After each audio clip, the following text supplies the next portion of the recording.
Welcome to journey at beautiful life stories. আমি এখানে একটু স্পেশাল জায়গাতে যাওয়ার জন্য রেডি হচ্ছিলাম, আর এটা আমার ফেভারিট কুর্তি, মলমলে পাতলা হালকা। ভাই কী সূক্ষ্মনে আমি এই কুর্তিটা কিনেছিলাম, আমি জাস্ট নিজে কতবার চুমু খাওয়ার চেষ্টা করেছি এই কুর্তিটা কেনার জন্য।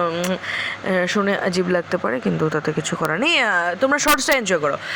সানস্ক্রিন লাগিয়ে ফেলেছি, কারণ এটাই আমি লাগাতে পারি, আর কিছু আমার কাছে নেই। আর আমার কাছে কম্প্যাক্ট পাউডার আছে, আর এটা আমি ভয়ঙ্কর একটা ডিসিশন নেওয়ার সময় লাগাই, আর আমি ভয়ঙ্কর মারাত্মক লেভেলের ডিসিশনটা নিয়ে ফেলেছি, তাও আমি গরম দিনে। সেটা হচ্ছে কি, কাজল পরা। আমি জানতাম আমি রিগ্রেট করবো, তাও আমি পড়েছিলাম, কারণ আমি যদি এসব করি না তাহলে কে করবে?